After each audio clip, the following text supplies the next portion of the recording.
we are going to talk about character generation. Should characters be crafted, balanced, or discovered? The real DM skill isn't picking one of these types, but picking the right type for your table. Introductions. I'm Scott. I'm playing the Emperor today. I'm Craig. I'm playing the Barbarian. If you haven't liked or you haven't subscribed to the video, do it. Please. Go down there, click it, and what do you do if you have good ideas? Leave it below. What do you do if you have okay ideas? Leave it below. What happens if you have crappy ideas?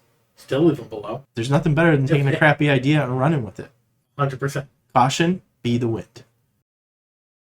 We're going to start this off the way we always do. We got point buy, rolling, and standard array. Let's explain what each of them are. Point buy. What is it? Basically, it is a system where you get a pool, spend that between your skills. Okay. A lot of times, all of your start at 8, and you have 26 points to add wherever you want. Think of it almost as like a video game when you're building your character at. But you can't go above an 18 in any one stat. Just to explain what rolling is, there's a couple ways that this could work, but largely you're taking a set of D6s, either 3 or 4 D6s, and you're rolling them, and then you figure out a character, or you get just write down the totals, and then you can allocate them whatever way you want, depending on what kind of classes you want. Yep. I think that's part of the thing, is a lot of RPG systems have minimums that you have to meet for certain things. Like to be a barbarian, you have to have at least X in strength or something like that. More so for multi-classing in 5e. Some of the variants that do happen with rolling is that you get to roll 4d6 and drop the lowest. So that way you get... Or if you're playing a more epic quest, I've seen people, you roll 5 and you take away the lowest. Oh, okay. Yeah, so it varies a little bit, but the key is that you're rolling. Standard array. So it gives you, it's in the books, it gives you the certain numbers. You get 115, 114, a 13, a 12, a 10, and an 8. You don't get to fluctuate them up or down through any point buy or rolling. It's just, here's a bunch of numbers, put them where you want. I think we understand what the different kinds are. There's 3 of them. Yes. Start with standard array. One huge pro, it's really easy for new beginners. They don't have to do math. Yep. They don't really have to try and figure out, how can I optimize this the best? Plug a number in a thing and be done. And then figure out where you're going to stick that 8. Yep. Yeah. Are you going to be a wizard and stick that 8 and I hope to maybe get strength? Intelligence.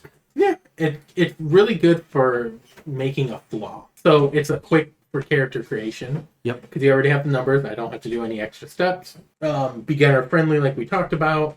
And it's a reliable power level for the DM. Everybody's pretty similar to a degree. More like balanced. Okay. Like I said, it's really good for new beginners.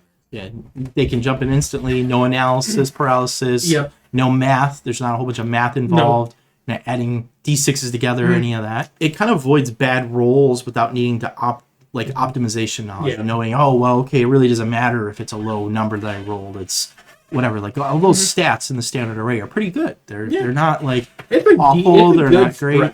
Okay. Yeah. You get one low number, which every character needs a flaw. They're a good for one shots as well. So you're going to actually, in the one shot, you want your people to create a character right then and there. Like you're going to give them some rough guidelines and let them create it. Makes it quick, makes it easy. If you're doing a quick one shot and everybody's building characters, I don't want to sit here and look at 8 different character sheets. If I know you all have similar stats, I'm ready to go right away as a DM. Fast on the player side and the DM side. But what are some of the cons? Well, I think one of them is it can feel boring or repetitive, especially if it's for overuse. Yeah, it's also not as flexible as the other systems. Yeah. It's harder to do an exact build when you might have a build in your head and those numbers aren't going to support it. Yeah. Like you were saying, I'm not going to have that 20, but also I'm not going to have that 3. So you kind of level the playing field. So I think it's good, and that also is against you too. Yeah, and then there's less excitement when you're rolling those numbers. Then you're like, oh man, I got an 18. It's not as much hype as when you are like, oh okay, these are the numbers I got. Okay, cool, thanks. Less uniqueness between characters, I think, is another one. Yeah, and this is kind of just a variation on the same theme, right? Because you're going to be, and I think for veterans that have played many years of D&D, it's going to be worse for them. Point buy, awesome. Big con, everybody has the same resources to play with. So nobody feels like they're getting shafted. Balanced playing field, if all 6 stats start at 8 and you get 26 points, I also have that. So it gives you a lot of creativity, a lot of wiggle room. You have the most control over building the character you want. It's like when players are building the character, I'm always asking, cool, what are we building? And it also supports optimization within the party. Hmm. So if I know you're building a specific set of skills, I don't have to take any of those. I can just dump them. And then the last pro I had is it's DM friendly. It's easier to predict the power. Everybody's pretty much building from the same thing. I know mostly where most people are going to cap out. I have a better idea than rolling for stats because those are some big swings or some big misses. You get control, and it's more a fair playing field, right? So every player starts on equal footing. No one gets overshadowed by lucky rolls. You don't have like a main character syndrome. The players can execute a concept very cleanly, and they're not going to waste stats. They can have a stronger identity in the things that they want versus having a... It's almost like that supporting the optimization I was talking about. Yeah, exactly. It allows you to pinpoint on a certain set of skills. I can pinpoint. I think if players have an idea of what they want to do, then this works out pretty well. Because you're not hoping for getting those good rolls. You're not locked into a standard array and maybe not being able to get the stats that you want. You can buy them up the way you want to and make that build the way you want. Yes. So I think it gives more availability. It does favor people with a little more experience and what the different characters can do and what they are. I don't think that's a limiter. No, but it does give them a leg up. Yep, it does give them a leg up because you know exactly, you have a better idea of what stats you want to be or what really is going to matter to your character here. But that also means that building them together as a group is more important, especially when you have newer people that are learning. Yeah. Which, I mean, D&D is really, or any tabletop RPG, I know we say D&D a lot, but really these concepts apply to any tabletop RPG. And it's really meant to be a group activity, right? Right. So there's different ways to do this, but if you're doing like a longer campaign, this is really good because it lets you build the things the way you want, invest, and not feel like you're going to be stuck with a crappy character, right? Or do something that you really didn't want because your dice didn't cooperate with you in that moment in time. You mean like a cleric who's supposed to spread his religion but can't talk? Yeah. It's much more like a formula. Okay, I add here, I subtract from here. It's like doing algebra. It could be Everything has to balance out. It's got to balance out. It's kind of slow and it's very easy to overthink. Analysis paralysis. Yes, it's probably the one with the most analysis out of the three. I know that might be a little bit weird because you're rolling, but the thing is when you're rolling, it's happening, it's done, it's set. It's there. You don't have to create and say, "Oh, I really want this. Okay, can I move this from this side of the spreadsheet to that side of the spreadsheet?" And then you got to lock in. Exactly. Yeah, and it can be very slow and overwhelming for the new players. Yes. I would not do this with somebody that is their first time playing D&D. Do you have any other weaknesses you want to talk about? You get less quirky characters. Okay. Because everybody, I can point by, I don't think you're going to get as good of quirkiness as rolling, potentially. Okay. But on the other side of that, people can also aggressively dump stat. Like... You're going to go 18 on strength, 18 on dex, 15 on con, and then dump the rest with everything else because you don't care. You could. Yeah. And if that's the character you want to play, cool. So rolling. This one could be the fun one. You let chaos create a story, is what I'm going to call it. 100%. Right? Bad rolls could really equal Instead of Jesus take the wheel, chaos take the wheel. Chaos take the wheel. So, don't screw me. I need a good con. If you get bad stats, right, those could equal in the flaws. They could be really good role play. You could have great stats. You can push those into heroes and make them great. Characters can feel discovered and they're not necessarily engineered, tweaked, or adjusted. I think you also get some emotional investment that happens at the moment. Yes. This is the one that you get the biggest opportunity for some big swings, and it's kind of like those home runs out of nowhere. when you get like that pinnacle, like 18 in the stat, you feel like you just hit that home run. Yeah. On the other side, you can really I mean, roll like 4 ones or something like Yes. that. Yeah, that's happened before. It's yes. a good time. It just depends, right? You know, that first roll, you get a really crappy roll. It's like, yeah, this isn't going to go great. And then you get the second roll, and it could be really bad. But then when you hit that third one and you score that 18, it's not just, oh, I could do something really good with that, or I could do, oh, no, right? Yeah. One of the things... My favorite I've seen people do with this is, instead of rolling any d6s, they'll roll d20s for each stat. That's kind of crazy. And I'm like, you guys are insane? What if all I do is roll nat ones? Because I have done that one whole section. One of the things I do like about rolling is I'm not always sure what kind of character I want to make. And there's been plenty of times where I'm like, I don't know what I want to do. And I actually did this with the recent one, not the one shot, but the campaign that y'all invited me to do, right? And I was like, I don't know exactly what I want to do. I'm just going to roll and see what I get. Tell me. And I actually rolled it, and I didn't move the stats. I'm like, okay, I'm rolling for strength. Okay, I'm rolling for con. Like, I did not move them around or anything. And I said, I'm going to roll for these and see what I get. And that's how I came up with the sorcerer. It's like, these are my couple options. Either I could do this, or I can do this, because this is what the stats let me do. And because I was undecided, so I kind of let the dice tell me what kind of story and run with it, which tends to be the way I like to go with playing D&D. Generally, that's what I do. Yeah. Let's see what rolls I get and what lemonade can I make out of these lemons. Yeah, I have an idea what I want to do.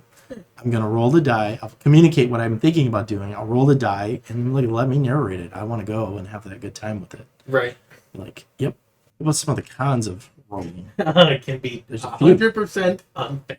100% unfair. If you're just rolling, like, you don't get anything above a 10. There's a one shot I'm going to play with a friend where I have a negative in my spellcasting modifier stat. So my spell save DC is 10. And I'm like, okay, well, I'm not popping off spells too much anyway. Yeah, probably not. No. It's kind of fun. It can be very unfair. Balancing issues can arise if you have like a super heroic character and then you have that super weak one that if he sneezes too hard, he's going to crush every bone in his body. Or you have somebody that can't read, write, doesn't understand concept of money. You know, every learning disability imagined. I think it can also ruin like some player cohesion. So if you're really trying, like, hey, I want to play this and you want to play that, but we don't get the stats to do it, or one of us gets the stats to do it and the other one doesn't, then we might have to rework some stuff on the fly. Yeah.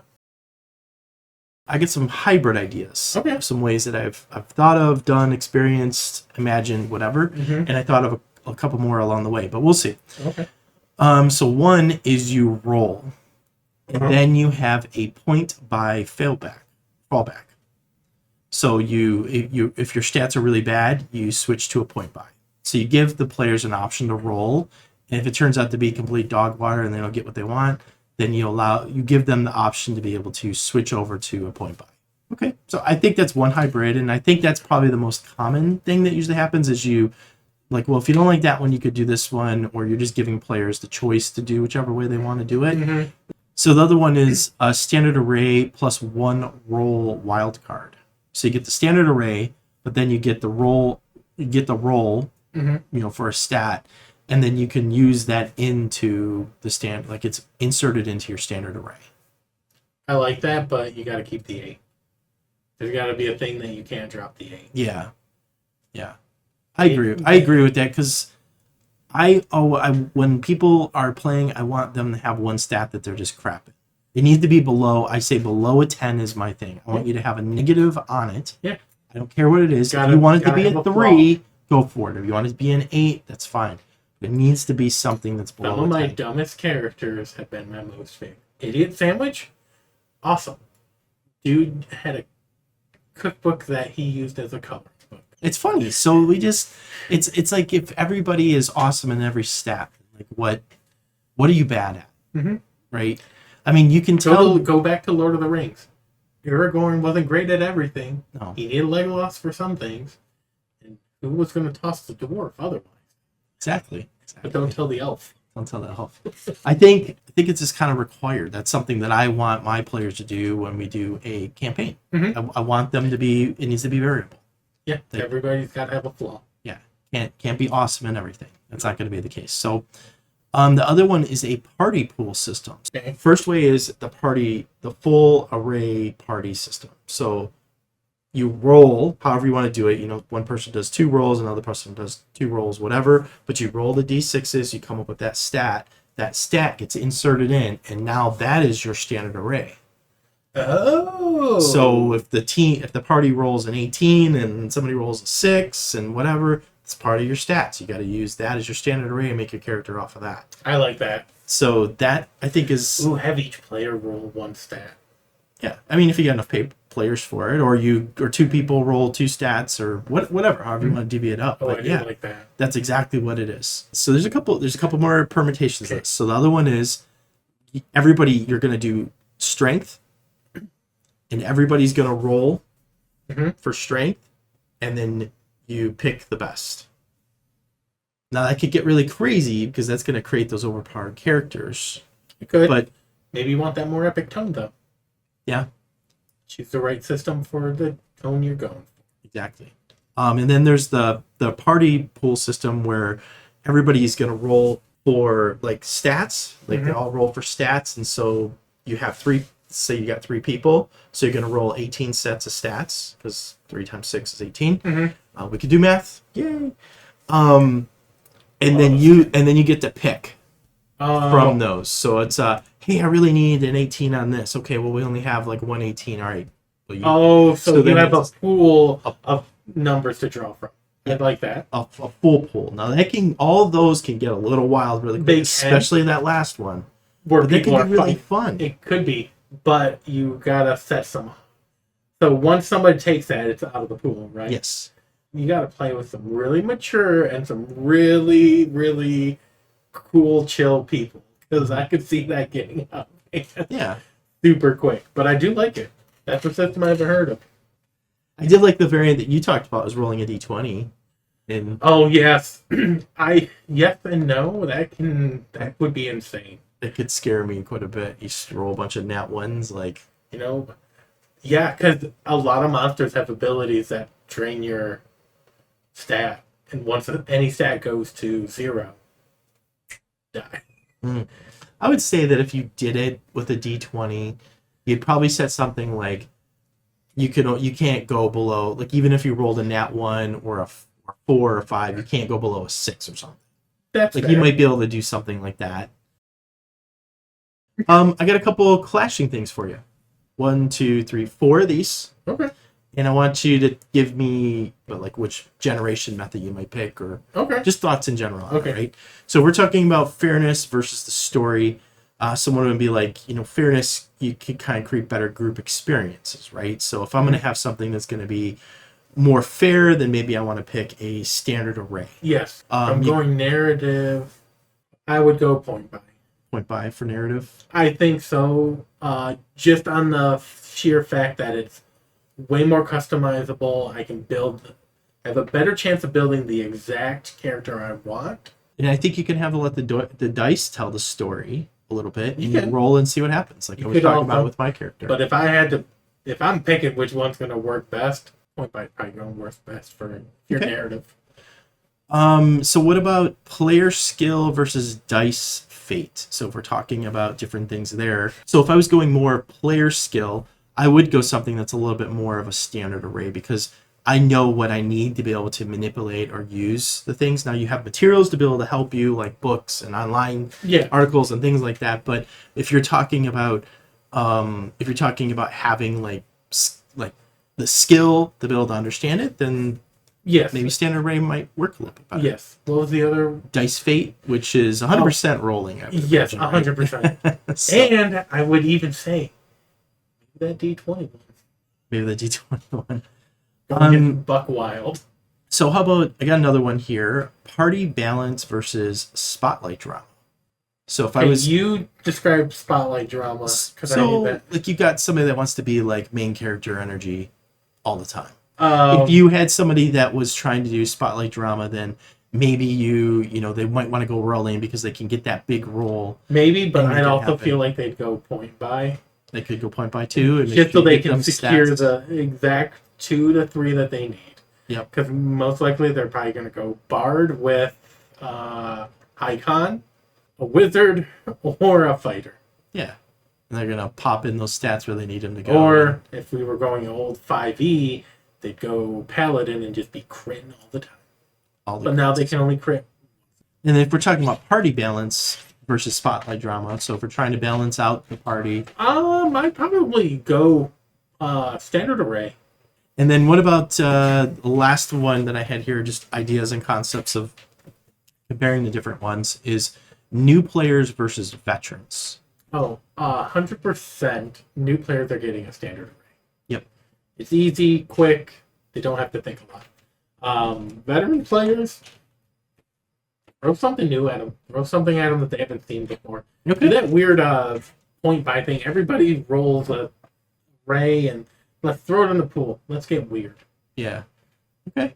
Or I put just some think- stats in a hat and everybody pulls them out, kind of Yeah. thing, and that's what you get. And you got to put it somewhere. And And if they really, really, really want to get nitty gritty about it, bare knuckle box for the stat you want out in the out in the garage. UFC fight for the stat you want.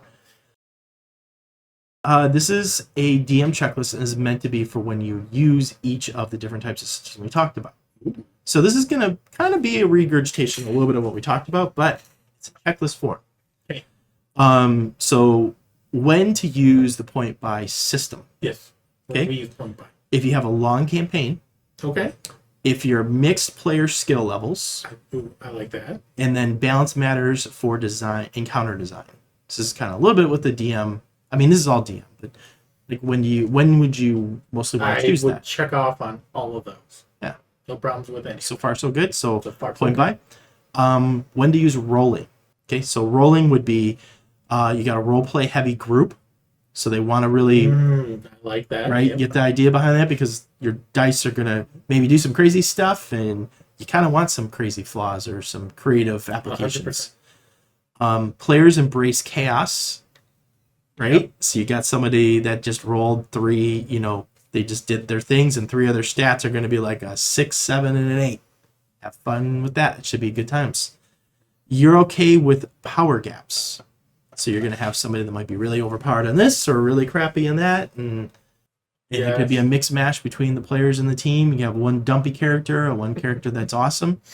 I like it. So Every character has their moment to shine. and then standard array, Mm-hmm. if you're ready for that one. Yes, go for it. New players, 100%. one shots or story arcs, Like it. and then you want a speed and simplicity in character generation.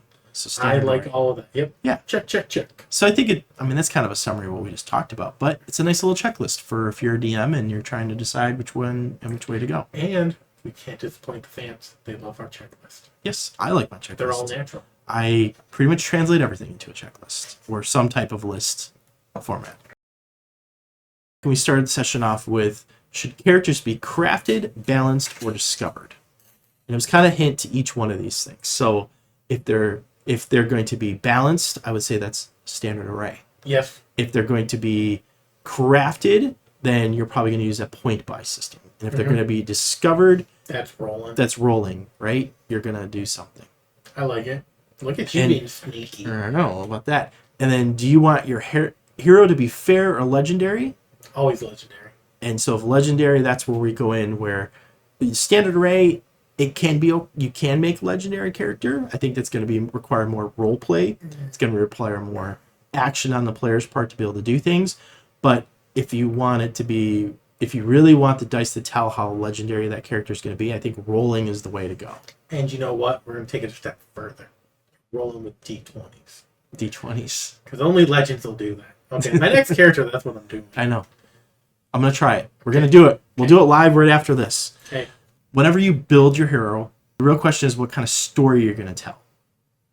What kind of story do you want to tell with your character? That's ultimately, no matter which way you choose, that's what you have to pick as a you have player. to figure it out. Right? And what kind of story do you want to encourage your players to tell? Just get weird with different systems. Don't get tied up into one. Try them all. It's a buffet. All right. Well, thanks, everybody. We appreciate you hanging out. We're going to continue to do these every week, just as we have been. We're not going away anytime soon. If you made it this far, we 100,000,000% appreciate you. Like and subscribe. Like, Do it. Subscribe. Do it now. Don't think about it. Emperor's Legion. That's what we're calling ourselves. Yep. Until next time when we see you at the table. That's right. Finger guns. Pew, pew, pew, pew, pew.